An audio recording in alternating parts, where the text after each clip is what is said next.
He only married her for her land. Everyone in Dry Creek knew that. But the night the storm hit, he found her soaked to the bone in the barn, steadying a lantern with one hand and a newborn foal with the other. Calm, fearless, unshaken. In that moment, she wasn't just the woman he overlooked. She was the one holding everything together. But what happened next will shock even those who thought they'd seen everything. But first, let's go back to the beginning.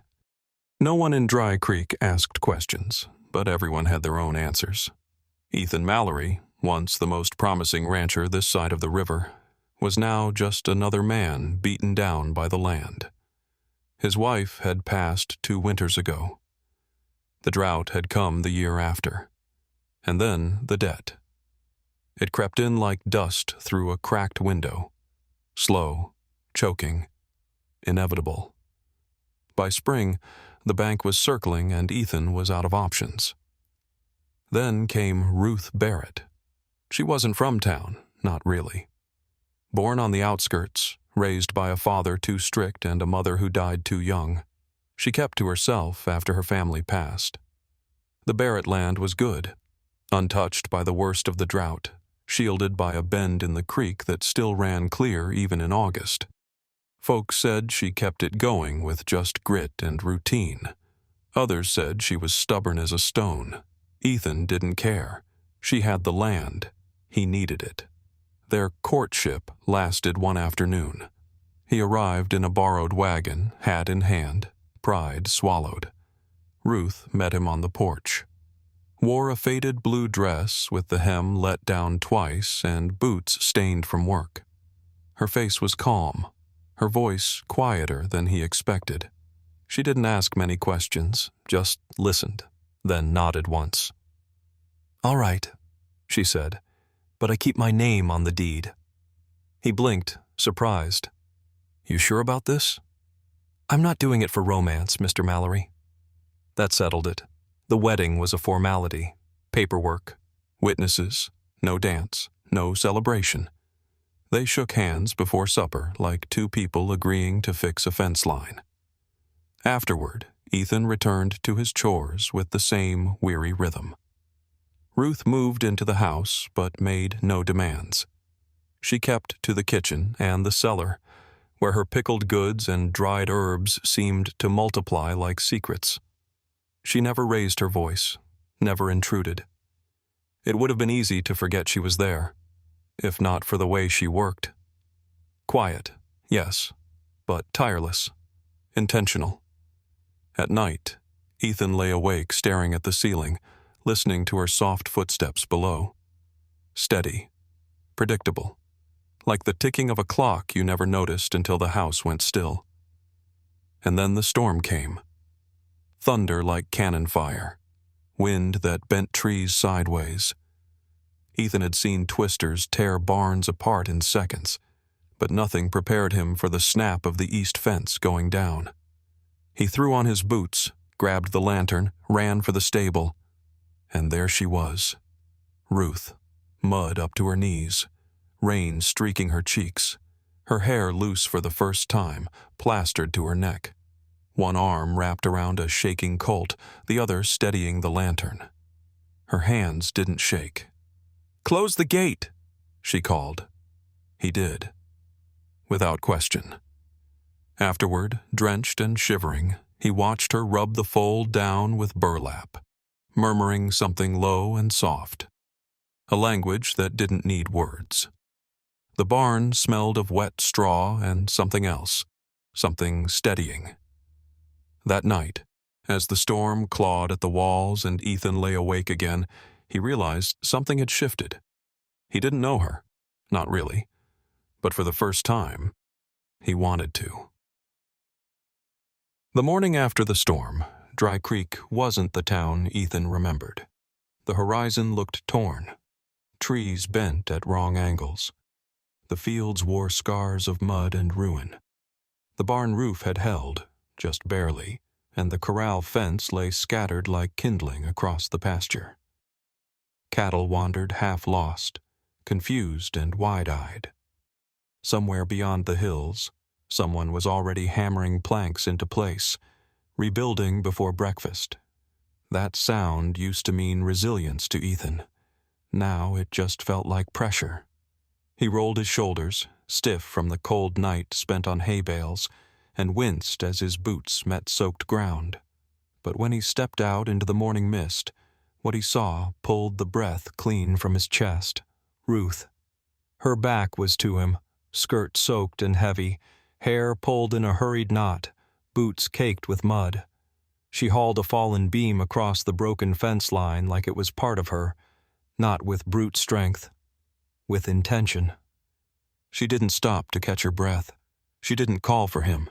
She just worked. A woman half the town had written off. He watched, silent, hands hanging at his sides, unsure whether to feel ashamed or impressed. She looked up, wiped a streak of mud from her cheek with her forearm, and said, "You gonna stand there all day, or do you want your cattle back?" No warmth, no bite, just the plain truth between them. He nodded, stepped into the mud, and picked up a post. They worked like that for hours, no wasted words, just shared effort. Ruth moved like she'd done this before, not just once, but 100 times. She pointed out where the earth buckled in spring, how to layer the fence with rocks for better drainage, which parts of the property caught wind first. Ethan found himself following her lead, and not because he had to, because it made sense. She wasn't just strong, she was anchored. By mid-afternoon, they had restored 2 full sections, the kind of progress Ethan hadn't seen since before the droughts. They leaned against the last post, catching breath between them, when she said quietly, "Storms don't scare me. Losing the land does." Later, in the kitchen, over a humble meal of beans, onions, and cornbread so crisp it crumbled, Ruth shared more. "My daddy taught me how to break horses and plant corn. My brother was going to take the place after the war. When he didn't come home, folks told me I'd never manage. Said I was too soft, too small. But the land didn't care about my size. It just needed showing up." Ethan stirred his plate, searching for something to say. Finally, he asked, "Why'd you say yes? To marrying me?" Ruth didn't flinch. "Because you looked like someone who still had something worth saving. And maybe, deep down, you'd want to save something too." The words hung between them. Not heavy, just real. Ethan looked at her and, for the first time, felt like he'd married a partner, not a placeholder. The room was quiet, but not empty. By the end of the week, the gossip at Dry Creek's general store had shifted. Not a dramatic storm of scandal, just a subtle redirection, like the wind changing before you even notice the trees have swayed. At first, Ruth's name had always come with a sigh, a pitying tone. Poor thing, holding on to that land like it's gonna love her back. But now, the tone was different. "She patched the whole south fence herself, I heard. Ethan hasn't set foot in McCall's saloon in 2 weeks. They say she haggled Wade 3 cents off seed. 3! It wasn't admiration. Not yet. But it wasn't dismissal, either. It was recognition. The kind of woman like Ruth rarely earned in a place like Dry Creek, unless she bled or broke for it. Ethan noticed it in little things, the way the banker started tipping his hat when they passed in town, the way the blacksmith's wife brought over peach preserves with no comment, just a nod and a, "Heard you're working that land good." The way the local pastor, who once forgot Ruth's name at a wedding reception, now asked her opinion on church repairs. But what stunned him more was Ruth herself. She redrew the irrigation plans by hand, measured every foot of piping twice, and corrected the surveyor when he was 3 inches off on the west boundary. She kept a ledger neater than any bank book, scheduled supply deliveries, rotated feed, and even brokered a bulk hay deal with a ranch 3 towns over. And when the clerk tried to overcharge her, just once, Ruth didn't raise her voice. She raised one brow, and the price dropped. It was like watching someone rebuild not just a ranch, but their own legend. Plank by plank, number by number, day by quiet day. Ethan came home early more often, not because he was expected, because he wanted to see what she'd figured out next. Then, one evening, while repairing the warped gate on the south field, his hand hit something in the soil. Small, metallic. He brushed it off. A locket, old and dulled. Inside, a photo. Water damaged, but barely intact. A woman's face. Ruth's mother, he guessed.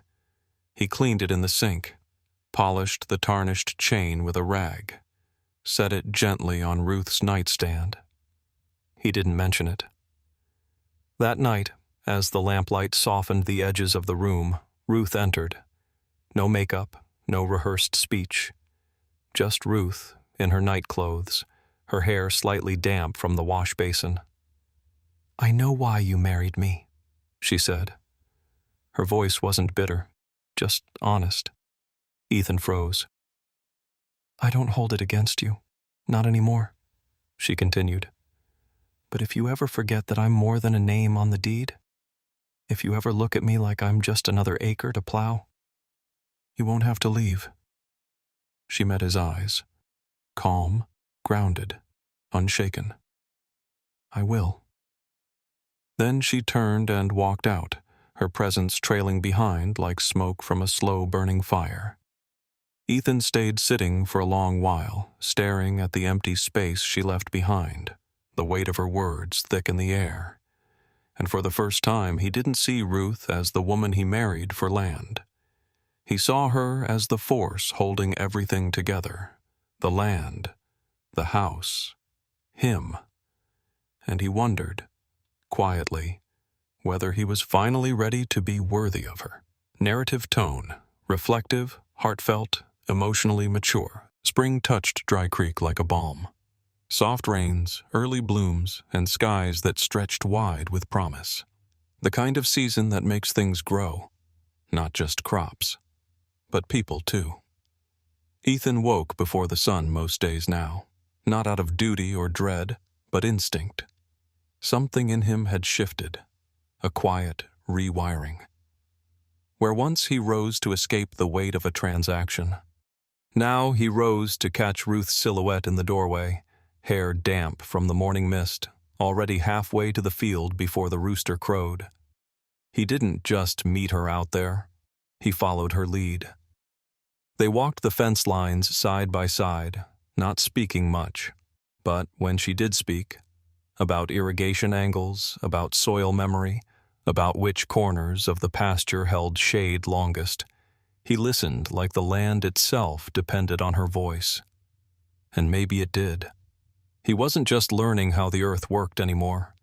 He was learning how she did, patiently, thoroughly, without needing praise. One night, clouds gathered low and heavy in the distance. Thunder pulsed like a slow drumbeat behind the hills. They sat on the porch, a quiet lull between them. Ruth leaned back in her chair, arms loose at her sides, face turned to the sky. "You've stopped calling it my land," she said, not accusing, just noticing. Ethan turned toward her, slow and sure. "That's because it isn't.